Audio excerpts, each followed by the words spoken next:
Where you go to get guidance, you can get more and more guidance. Every time you look at that ayat, you can get guidance. If you got a new need, you'll see the guidance there for it. That's why we read the Quran, and sometimes man, I don't remember reading this like this because you didn't have no need to understand it like that before. Now you have a new need, and you'll see a new direction. That's what an ayat is. All right. So I hope that this brief presentation will help us to understand the reason why we approach this way, as opposed I've had people tell, I want some new vocabulary. Give me a new list of vocabulary.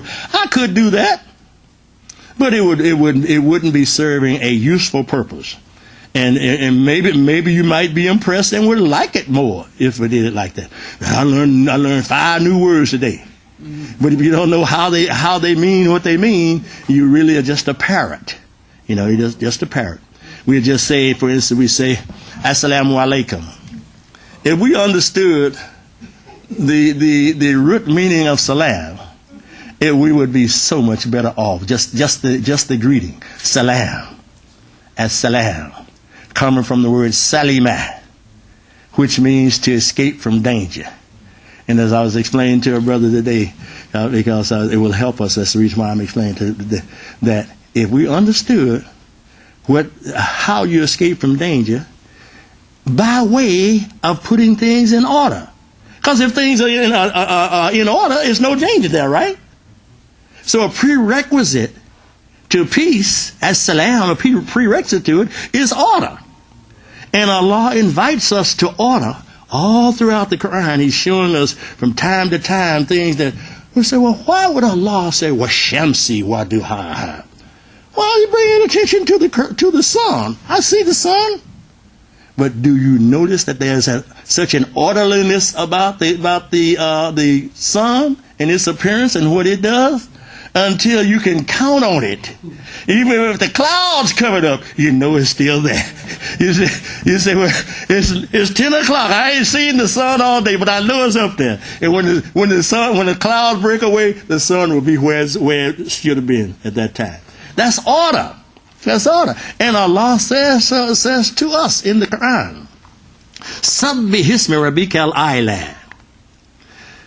Glory to him the Most High. Why? Khalaqa fasawwa. He created and gave order. Wa qaddara fahada. And guidance. So the order is there, that balance. That fasawwa is really balanced. When you balance things, that's what order is. If something is balanced, it's in order. Okay? And in closing, as long as I threw that in closing, I want to say this to us so that we'll understand. Every problem that we have, just like we look into these words and can get understanding that we ordinarily would not have gotten if we just knew what the word is translated to mean. When we go to that root word, we get more understanding of. Likewise, every problem that we have is similarly constructed. Meaning the answer to the problem is in the problem itself. So you're looking for this. What is out of order? If it's not anything that's out of order, then guess what? It's something missing. If it's not something that's missing, now it may be out of order and something missing, but at least one of these is going to be there in every problem. Something's going to be out of order, missing, or should not be there at all. And that's all you look for in a problem. So anytime you have a problem, you want to study your problem, just like we're talking about studying these words, study your problem the same way. Well, I got a problem. Is there anything that's out of order in this situation that I'm calling a problem? That's why I'm calling it a problem. Is there anything in this situation? Because a problem is what? An equation. And it's an unbalanced equation. When you get through with it, it's balanced. So, is there anything that's in the wrong place here? And everything's in the right place? Well, is there anything that's missing? And if everything is there, then, well, what's this doing here? Because if everything is in the right place and everything is there that should be there, then there's something else there that should not be there. And that's the only way we have problems. So I hope that little tidbit will help you to understand life a little bit better, because that's what it's all about. We don't think that we're going to have life with no challenges. That's what life is all about, is challenges. And the Quran is the best source to learn how to solve your problems. It doesn't mean that you can never touch a Quran and solve problems. But if you want to become a real problem solver, then study the language of the Holy Quran. And in that process, and what this process is called, I am going to erase this and write and I'm going to do it in transliteration also, because this is the name that I would like for you to use.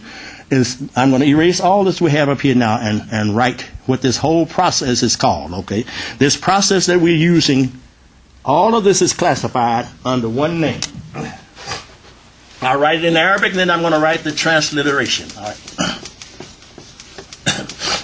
You know, in Arabic, as someone mentioned Spanish a little while ago, in Arabic as in Spanish, or I should say in Spanish as in Arabic, because Arabic is the mother of this, your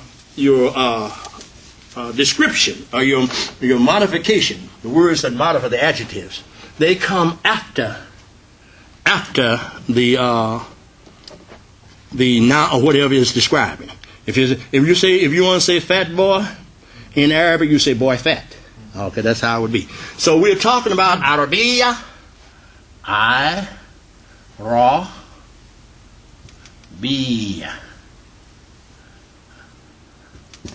Arabiya. And there's something else I should have shown you while we're having, but I'll show you with this word itself, okay? There was a letter that we had on the board that I didn't show you, but I'll show you in this word, Arabiya. llmul-Ishtaqaaq.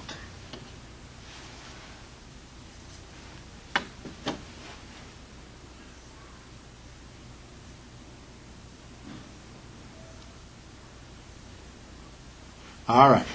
That's what this whole process is called, llmul-Ishtaqaaq. And then I'm going to transliterate it so that you'll be able to put it on the screen. Ishtaqaaq. This is the Arabic term for what we call Arabic. It's really Arabiya. So it's Arabic. Oh, I'm got to go to the other side of the board now. All right. Arabic.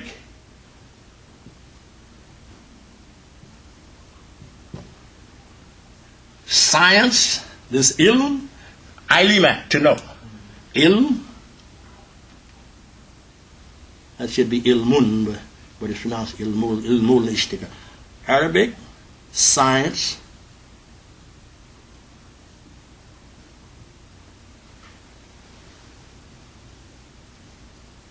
I'm going to put S-C-I-N, scientific. Oh, okay. Breakdown. Arabic scientific breakdown. Okay.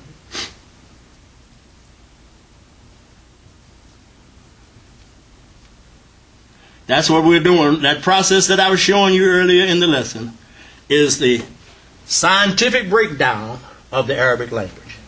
The word ilm simply means knowledge, but we're translating here as scientific. This is really it's the science of Arabic breakdown. Okay.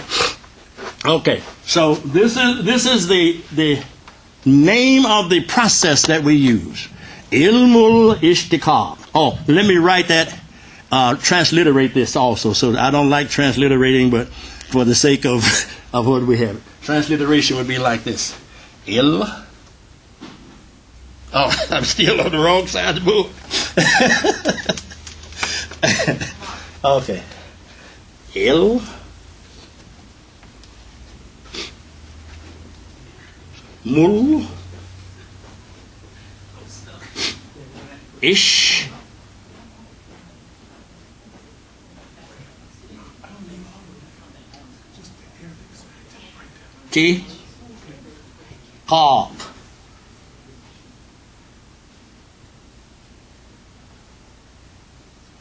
llmul-Ishtaqaaq. That's really that's how we pronounce this up here. llmul-Ishtaqaaq. And the meaning of it is the science of the scientific breakdown of the Arabic language. This is what most people do